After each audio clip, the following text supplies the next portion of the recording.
વલસાડમાં વરસાદથી ખરેરા નદી બંને કાંઠે વહી રહી છે। નદી પરનો જે લો લેવલ બ્રિજ છે પાણીમાં ડૂબી ગયો છે। બ્રિજ પાણીમાં ડૂબી જતા લોકોને પારાવાર મુશ્કેલી પડી રહી છે। રસ્તો બંધ થતા વાહન ચાલકો લાંબો ફેરો કરવા મજબૂર બન્યા છે।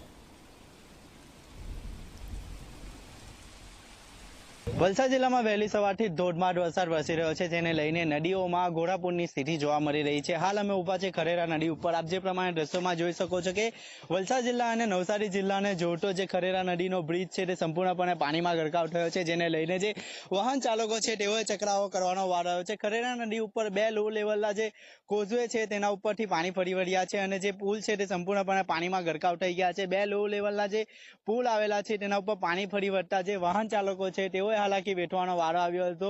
નવસારી જિલ્લા ખાતે શાળાએ જતા વિદ્યાર્થીઓ તથા જે નોકરિયાત વર્ગ છે તેઓએ અટવાનો વારો આવ્યો હતો। 15 થી 20 કિલોમીટરનો ચક્રાવો કરીને તેઓએ સામેની તરફ નવસારી જિલ્લામાં જવું પડે છે, કારણ કે જે લો લેવલના જે બ્રિજ છે તેના ઉપર પાણી ફરી વળ્યા હતા, તેને લઈને વાહન ચાલકોએ હાલાકી વેઠવાનો વારો આવ્યો છે। દર વર્ષે અહીં જે ખરેરા નદી છે તેમાં પાણી વધુ પ્રમાણમાં વરસાદ પડવાની સાથે જે નદીઓમાં ઘોડાપૂરની સ્થિતિ સર્જાય છે અને જે લોકો છે તે દર વર્ષે ચોમાસાના 4 મહિના સુધી ચક્રાવો કરીને જવા પર મજબૂર બને છે, કારણ કે જે ખરેરા નદી છે તે તેના ઉપર જે આવેલા જે લો લેવલના બ્રિજ છે તે પાણીમાં ડૂબી જતા હોય છે। વારંવાર જે તંત્રના અધિકારીઓને રજૂઆત કરવા છતાં હજુ સુધી અહીં પુલ ન બનવાના કારણે જે સ્થાનિકો છે તેઓએ અટવાનો વારો આવે છે। ઉમેશ પટેલ, ઝી મીડિયા, વલસાડ। તો વલસાડમાં અનરાધાર વરસાદથી જનજીવન મુશ્કેલીમાં છે અને વાંગલપરા ગામમાં લોકોના ઘરોમાં પાણી ઘૂસી ગયા છે। 3 દિવસથી સતત હેરાન પરેશાન થઈ રહ્યા છે લોકો। પંચલાલ ઘોડી કુવા ફળિયામાં લોકોને હાલાકી પડી રહી છે। ફળિયાના લોકોને કોઈ મદદ ન મળી હોવાનો પણ દાવો થઈ રહ્યો છે।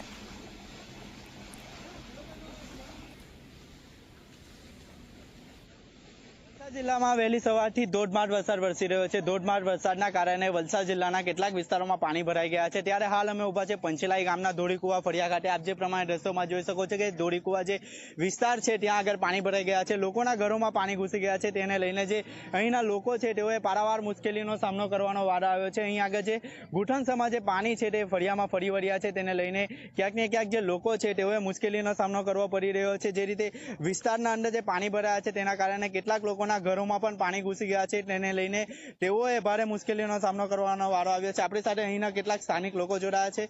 કાકા, કઈ રીતની પરિસ્થિતિ અને શું કહેશો? પાણી ભરાઈ ગયા વહેલી સવારથી વધારે વરસાદ હોવાથી આમાં પાણી ઘરમાં ઘૂસી ગયા અને હાલમાં પાણી કેઠું નીકળતું નથી। કેટલી તકલીફ પડે છે? તકલીફ તો રાંધી ખાવાની તકલીફ પડે। કાકા, કઈ રીતની તકલીફ પડી રહી છે? અત્યારે અમને આ પાણીના પ્રોબ્લેમ ને પહેલા તો પાણી પીવાનો પ્રોબ્લેમ છે અને પછી અમારે જે દુકાનનું સર સામાન લેવું જવો હોય તો અમારે દૂર જવું પડે, હાઈવે ઉપર નીકળવું પડે અને પાણીની અંદરથી જવું પડે। કોઈ બીમાર પડે હોસ્પિટલ દવાખાને લઈ જવાની બી તકલીફ છે અને આ રોડની ઉપર બી ટ્રાફિક જામ છે, પ્રોબ્લેમ પાણીના પડે એટલે। કેને લઈને પાણી ભરાઈ ગયા છે?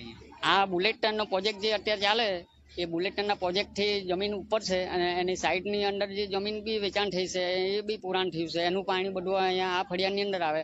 આગળથી કેનલનું પાણી બી અને બીજા આજુ પંચલાઈ ગામ સાઈડનું બી પાણી અહીંયા બધું આવીને એકત્ર થાય અને હાઈવે પાસ કરીને નાળાની અંદરથી ઘૂસી મોટી ખાડીની અંદર જતું છે, એ બી પુરાઈ ગયું છે, એટલે પાણીનો નિકાલ થતો નથી।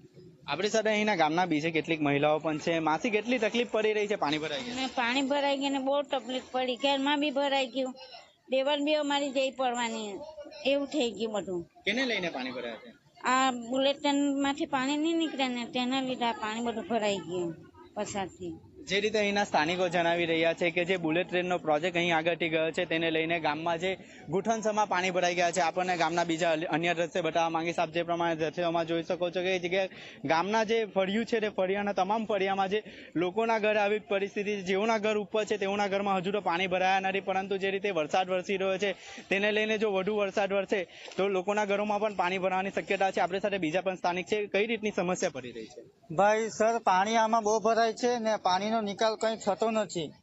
અમને જેસીબી બુલેટ ટ્રેન વાળાએ મંગાવ્યું તો તે બી ભાગી ચૂક્યો, એટલે પાણી તો આવું ને આવું જ રહેવાનું। પાણીની સમસ્યા તો કરવું પડે ને તો મરી જવાનો વખત આવી જવાનું। કેટલી તકલીફ પડે ગામમાં? તકલીફ તો પડે જ ને કે પાણી અવર જવર નહીં થાય, ની બાઈક જાય, ચાલવાની તકલીફ પડે, રોગચાળો થવાનો સંભાવતા રહી આ તકલીફ બહુ મોટી કહેવાય સર. કેટલી વસ્તી છે અને કેટલા લોકો રહે અહીંયા 50-60 વસ્તી છે. છે? કેના કારણે પાણી ભરાયું છે? આ છે ને સર એ બુલેટ ટ્રેન નો પ્રોજેક્ટ આવ્યો ને તો પાણીનો નિકાલ થતો નથી ને ઊંચાણ ભાગ વધી ગયો ને અમારો ભાગ નીચાણ થઈ ગયો એટલે પાણી જરા પણ જતું નથી.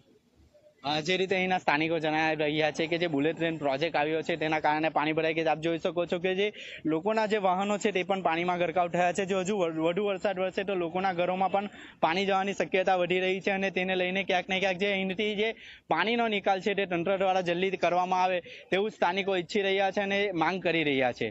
ઉમેશ પટેલ, ઝી મીડિયા, વલસાડ.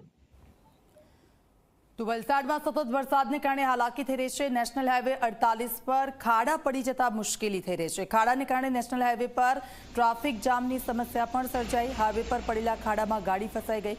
ફસાયેલી ગાડીને કાઢવા પોલીસ અને સ્થાનિકોએ કામગીરી હાથ ધરી. વલસાડ જિલ્લામાં વહેલી સવારથી ધોધમાર વરસાદ વરસી રહ્યો છે, જેને લઈને વલસાડના નેશનલ હાઈવે નંબર 48 પર પાણી ભરાયા હતા. તેને લઈને કેટલાક વાહનોમાં નુકસાનીના દ્રશ્યો સામે આવ્યા છે. હાલ અમે ઊભા છે વાગલદાના નેશનલ હાઈવે ઉપર. આપ જે પ્રમાણે દ્રશ્યોમાં જોઈ શકો છો કે જે રીતે વરસાદ વરસે છે તેને લઈને જે નેશનલ હાઈવે નંબર ઉપર મસ્ત મોટા ખાડાઓ પડી ગયા છે. મસ્ત મોટા ખાડાઓમાં જે ગાડી છે તે ફસાઈ ગઈ છે અને હાઈવે ઓથોરિટી દ્વારા જે વાહનો છે તેને કાઢવાની કામગીરી હાથ ધરવામાં આવી છે. જે રીતે વરસાદ વરસી રહ્યો છે તેને લઈને જે હાઈવે ઉપર પાણી ભરાઈ ગયું છે તેને લઈને વાહન ચાલકોએ મુશ્કેલીનો સામનો કરવાનો વારો આવ્યો છે. સાથે વાત કરીએ તો જે પ્રમાણે હાઈવે ઉપર મસ્ત મોટા ખાડા પડ્યા છે તેને લઈને ટ્રાફિક જામના દ્રશ્યો પણ સર્જાયા છે. 1 થી 2 કિલોમીટર જેટલો જે લાંબો ટ્રાફિક છે તે અમદાવાદ મુંબઈ નેશનલ હાઈવે ઉપર લાગ્યો છે, કારણ કે જે રીતે હાઈવે ઉપર પાણી ભરાયા છે તેને લઈને જે વાહન ચાલકો છે તેઓએ મુશ્કેલીનો સામનો કરવાનો વારો આવ્યો છે. હાઈવે ઓથોરિટીની ગંભીર બેદરકારી સામે આવી છે, જેને લઈને ક્યાંક ને ક્યાંક જે વાહન ચાલકો છે તેઓમાં પણ રોષ જોવા મળી રહ્યો છે. ઉમેશ પટેલ, ઝી મીડિયા, વલસાડ.